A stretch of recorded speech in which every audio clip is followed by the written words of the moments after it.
And the third one, you have to sort of wing it. And I may have to get some screws out of another little plastic envelope there. Okay, where's my, there we go. Okay. Let's see, I want to make this like so it'll sort of be perpendicular.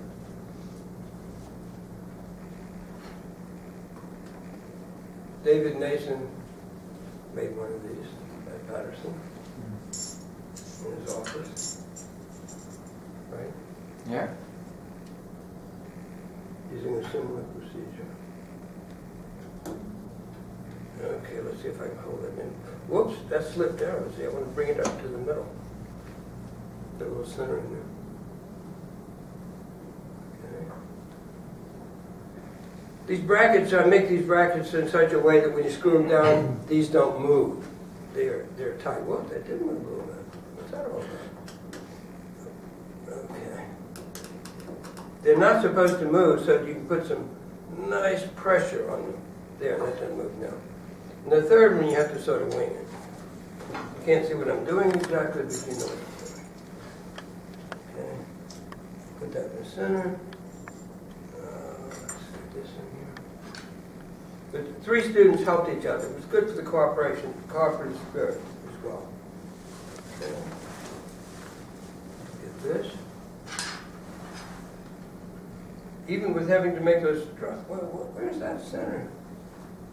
Oh, there it is. That's the wrong thing. Let's see. That wants to come up. Yeah, there we go. By the way, you're not going to find anything on YouTube of how to make it like this because I'm not going to go so far as to say that it doesn't exist. That would be stupid. You know, somebody has to, in the dark room, secret of their room, do it this way. Can't seem to find the holes. I may have to make a new one. It'll work though. Come on, come on. Okay. All right. That's good and tight. Then I have an extra screw left over. Okay, what you have to do is put that end up like so. And where the scissors are right there. The best thing to deal with this is first take the Scotch tape off, if I can. I'll just start taking this off like that. Best thing is take it all off at once, because otherwise it's going to kink up if you don't. And even this will put kinks in it, because you're done that way, this way. You want to sort of get the kinks out, and you can get that by twisting it, so pretty much kink-free. Okay. I can't exactly describe to you how much pressure you put on this, but I'll have it out to you. Do it right here like this. So you start with a simple overhand knot, like so, but give yourself more room than you need. You can do that as tight as you want because you will not break this string. It's got sort of a funny cord to it inside. Sometimes it separates, sometimes it doesn't. And then you pull that over here, and you put enough pressure on this to make it tight. So it's, you know, I could even play music. My girlfriend wants to make a musical out of this. And I thought, well, that'd be easy.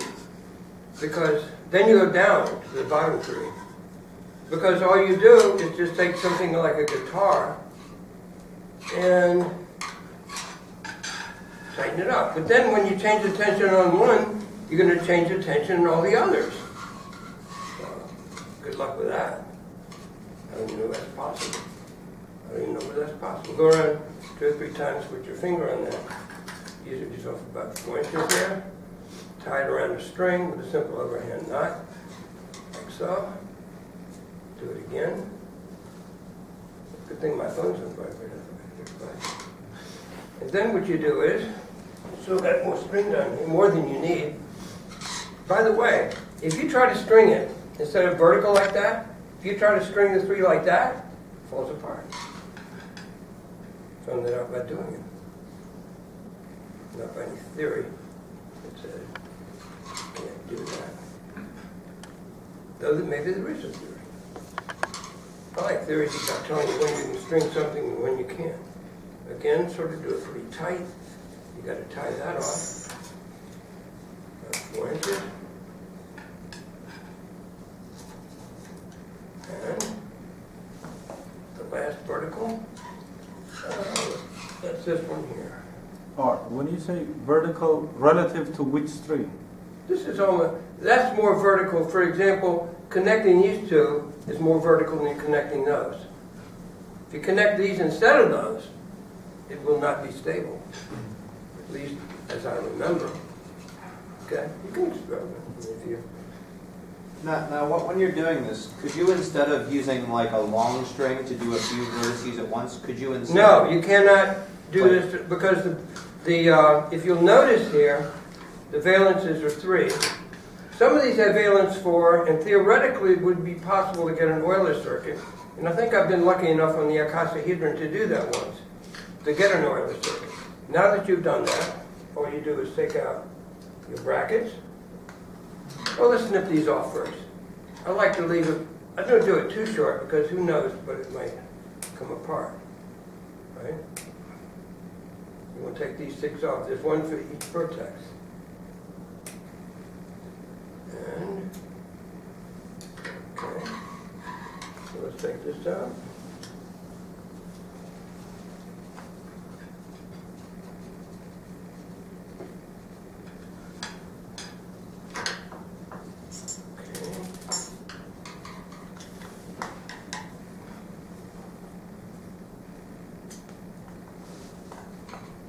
It would have taken about 10 minutes altogether, I guess.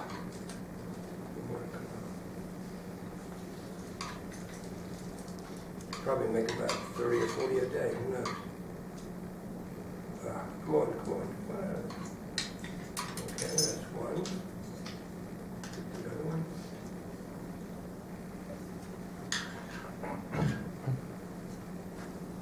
Of course, it'd be nice if these snapped in. You know, you could probably do that. Make something that would snap in, snap out, like a broom holder on a wall. Broom handle holder. And let's get this out. And I'm going to leave. The next thing I'm going to do, 3 of you are not going to participate. And the reason you're not going to participate is because Doran won't participate because he has 2 of these. David Mason won't participate because he has 2, and Mel won't participate because he has 1. But all the rest of you are going to participate. I'm going to give this away to one of you by flipping a coin and deciding which one of you gets it. Okay? Once you've done that, look how easy it just slips right out. And Tom doesn't get it because Tom has one as well. So, Tiny doesn't. You don't get this unless you win it. Okay, so here we go. Let's try all the same as pennies. I have more quarters to give away to students like you are. I adopted his practice of giving a quarter away. So let's say heads will be 1, 2, 3, 4, 5. And tails will be 1, 2, 3. That's not fair. 4. 1, 2, 3, 4. That's good. So if it's heads, that's you, and one of you 5 will win. It is. So one of you 5 will win. 1, 2, 3, 4 only. 1, 2, 3, 4 only. Okay. So heads, one of you 2 will win. It's heads again. So heads, Tanya wins it. Tails, you win. Tails, you win it.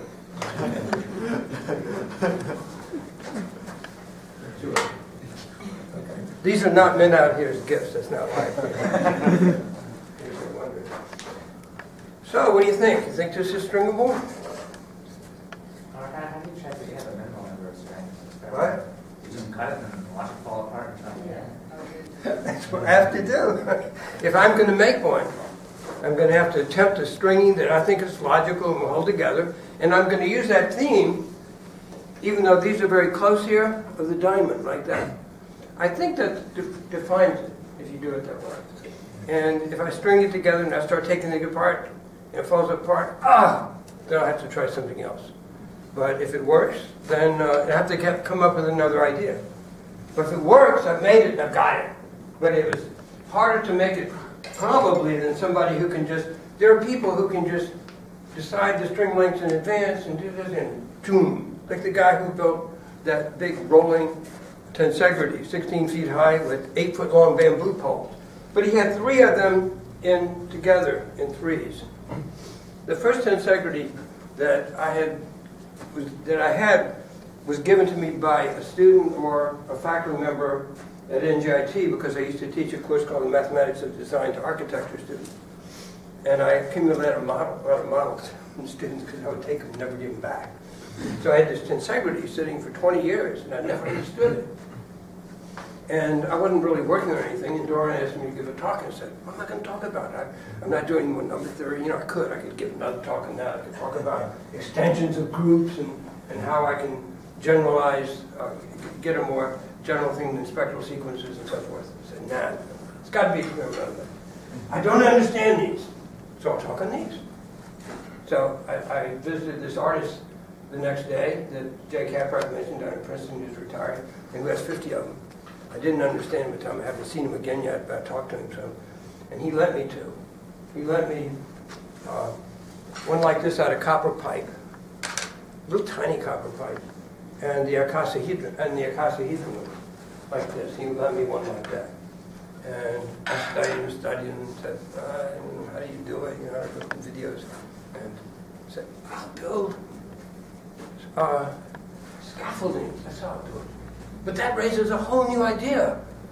What do you get when you try to scaffold? The next thing I want to build, if this works, if you truncate the edges of people have 30-strut tensegrities, not 30, what's 30? Oh, 30 edges. I can truncate the edges of this. So I looked up, there's a nice place online where you can look at all the truncated polyhedron. And I thought, wow, that became a rectangle when you truncate it forward. I could do that. I could put them on the diagonal of those rectangles. But I thought, wait.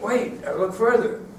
There's around the icosahedron, which is an Archimedean solid, which means every vertex is surrounded by the same kind of regular polygons.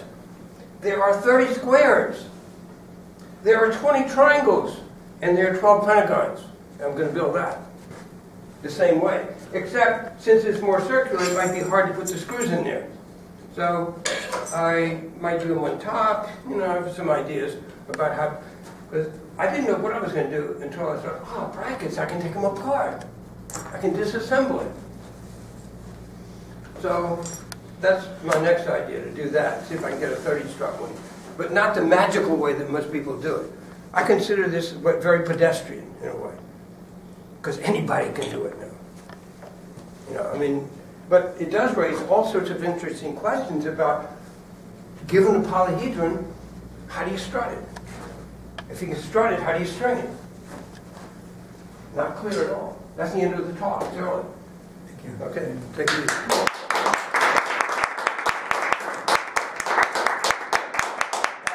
I can collect these like the Arabs collect their tents and go off into the... Is time for a couple of questions? Yeah, question. Have any questions? Dodecahedron would be nice. Yeah, sure, I like that. But now that has, how many vertices does that have? There's 20, Right. That means you could string every single face. Yes. And how would that 12 compare to the 12 you get from the icosahedron? I don't know. Because they're 12 there. Right. But I mean, the cube and the octahedron, they didn't give the same thing. They gave sort of similar looking things, but they weren't just, the angles were different. I know. And I got one that was, they were in parallel, but they weren't perpendicular. So it wasn't like this icosahedron one. I'm just starting out with this stuff. Oh, when did you invite me? 2 months ago? 3 months ago? And there's also graphgeometrical aspects. Is anybody trying to study? Well, I know this one. I did string one of these ones with an Euler circuit. I did do that. But sometimes the white stuff inside comes out if you do that. If you try to do it too long. So theoretically you could do. Actually, I figured out how to do an Euler circuit on paper. Then when I did it, I screwed it up totally because I'd figured it out wrong. But you theoretically could figure out how to do an Euler circuit Because when you give students to say, do an Euler circuit for this even valence graph, you know, most people, you can just do it arbitrarily. You don't have to use that algorithm that says don't cross any bridges because you can't get back to, you know. That's the algorithm. But anyway, I like this stuff. It's sort of cool. It really is. And I'll probably keep doing it. I got invited to give a workshop at Jay Capraft's design class for design. There's a school of design now as well as architecture at NJIT. And he's got 30 students. He wants me to come in and do it for them, so I will. But I'm not going to have 9 boxes. I'm going to stuff it all into like 3 or 4 boxes. 9 boxes is too much to carry. Really hard. But, anyway, thank you for coming. Thanks for coming and listening.